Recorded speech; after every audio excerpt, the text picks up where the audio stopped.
Hi guys, so I hope that the sound of the rain hitting the window isn't coming through on the audio too much. Hugely ironic, of course, that I choose a day like today to talk about a film that takes place in a boiling hot desert, but that's me all over.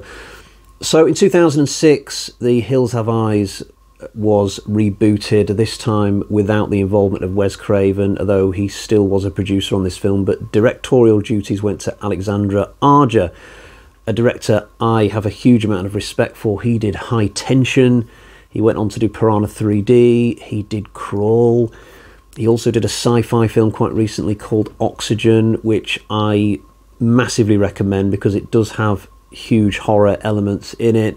This guy is just awesome and a brilliant choice, I think, to do The Hills Have Eyes.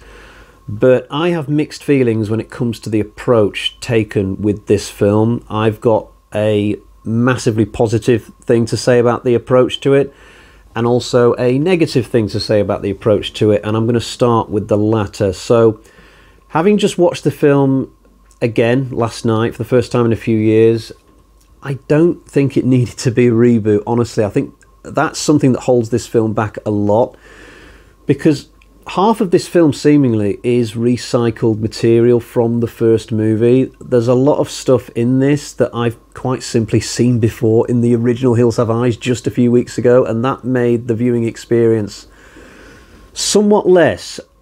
Another reboot I watched last week was the Texas Chainsaw reboot from 2003, and that is like completely different from the original Texas Chainsaw in '74. Like at no point during the remake for Texas Chainsaw are you thinking of the original film. I think there's like one moment where two characters come in the front door and Leatherface appears that's sort of similar to what happens in the first film, but it's a blink and you'll miss it thing. Like for the most part, the reboot is completely different from the original. But in The Hills Have Eyes, half of the entire film is just the original film done all over again, and it's constantly on your mind all the way through this. Like the cop character, for instance, his entire subplot, it's exactly the same. They've even cast an actor who looks like the guy who died in the first movie.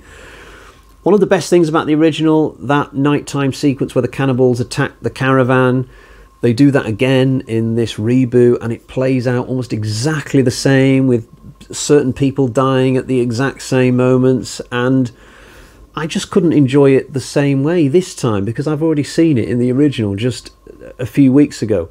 But I did say that there was also a massively positive thing about how they've approached this reboot, and that is in the fact that this time around we've taken a much bigger step towards involving the military as a threat. And I did say in my review for the first two films that that's something they didn't do enough in those old school Hills Have Eyes films. I think in the second film in particular, just to shake things up, they could have included the military more, but they didn't. They just, you know, had a couple more cannibals and a few more kills, and it all got kind of samey. But this time around there is an effort to have more of a military threat. We don't quite go as far as to have like guys in hazmat suits with flamethrowers as if it's the Crazies or 28 Weeks Later or anything like that. But this is a step in the right direction, because I've always said that The Hills Have Eyes at its full potential has both a threat from the cannibals and from the military at the same time. All of the best stuff in this film is the original content. Like the moment where one of the characters stumbles across this giant crater, and on the one hand you're thinking, oh wow, how freaky is it that the cannibals have been putting vehicles into this like self-designed scrapyard, if you like. But at the same time you're also thinking that crater is kind of freaky.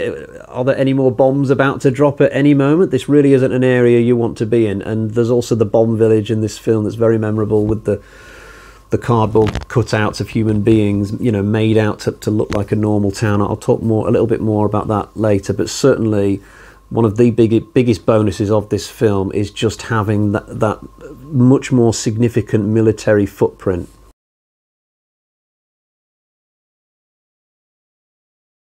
In terms of the casting, the only name I recognise here is that of Emily de Raven, who plays one of the blonde girls.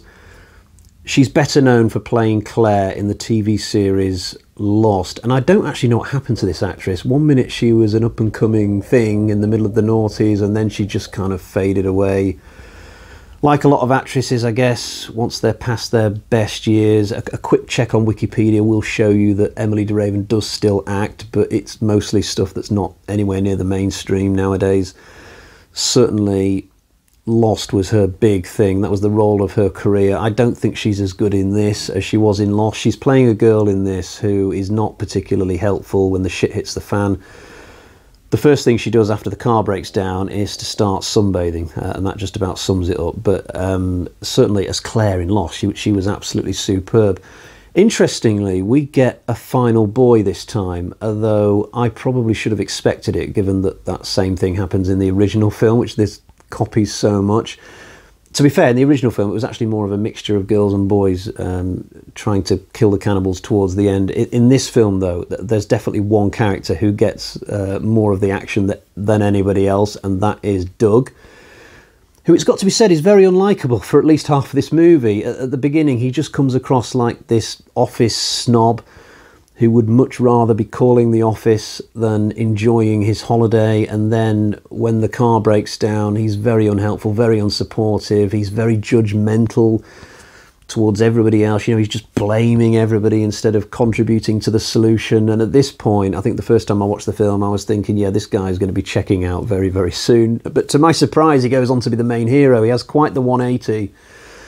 You know, despite not looking very physically strong, he really fights so hard in the second half of this, and he takes on the cannibals and kills cannibals, and he fights tooth and nail to protect his family and his baby. Yeah, he goes on quite the journey, it has to be said.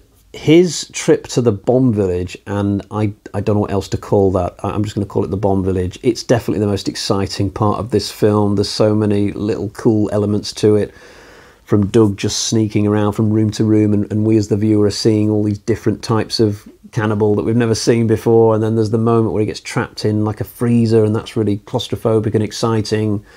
There are a few different fights with cannibals at various points, and it's just really, really cool. And if you've seen the film Indiana Jones and the Kingdom of the Crystal Skull, this sequence might be even more effective, because that Indiana Jones film uses the same location pretty much, except a bomb actually comes down in that film and blows everything up. So if you come to this film having seen the Indy film, you might feel like there's the potential for a bomb to come down at any moment. I certainly did. I didn't think it would happen until the end.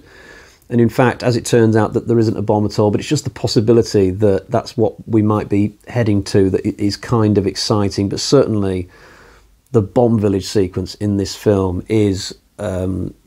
it's every bit what the nighttime assault towards the caravan was in the first movie.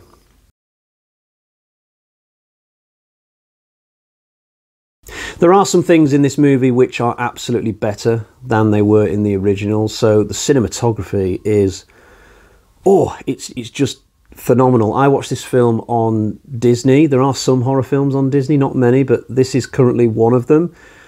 And I don't know if the film's always looked this way since it came out in 2006, or whether it's just because Disney have upscaled it a little bit, but wow, the desert looks amazing in this.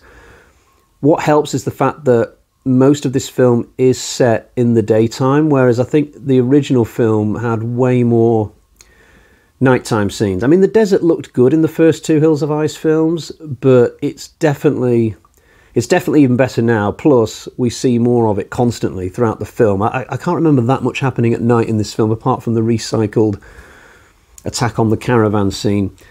Soundtrack is also better in this one. I love California Dreaming. It's one of my favourite songs. And also there's this chirpy little number that sort of bookends the film. It plays at the beginning and I think towards the end as well. So that's another uptick on the original. And I would say as well that the villains are better in this film, which I don't know if other people would agree with me on that, but I found with the villains in Wes Craven's films that he was maybe having some kind of fantasy in his head that the villains would go on to be toys in a toy store, because just the way that they are presented in those films, it's as if you're meant to love them and hate them at the same time. Whereas in the reboot film, they are just freaky radiation affected villains and we want them dead, and that's definitely the best way to feel about villains, I think. The villains in this film, they all sort of come in and do their bit, but none of them are overused, and they've got really interesting looks a lot of the time, like the freaky guy with like a weird kind of headset on his head. It's never really explained, but then he dies and that's the end of him. And then there's the guy who's been affected by radiation more than anybody, to the point where he can't get out of his chair, but his dialogue is really evil, and I love the look on his face just when he realises that he's about to get mauled by Beast. And there's also a woman who pops up really randomly and then she just disappears. Presumably she survives the movie, but just because of the fact that she's bold, I think, and you don't really see her front, she looks a lot more freaky than whoever that woman was from the first movie.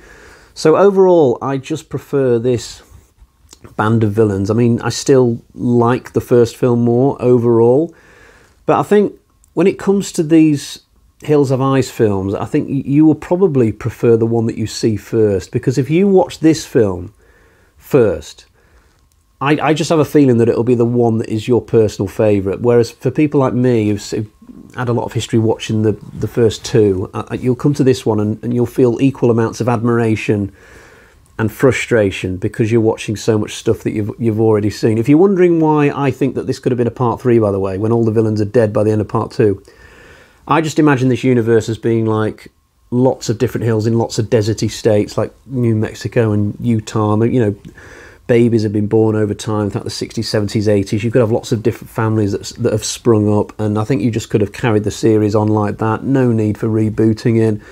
If they'd have just made a part 3 and filled this film completely with original material, I think it could have actually surpassed the original. But as it is, I don't quite think that it does.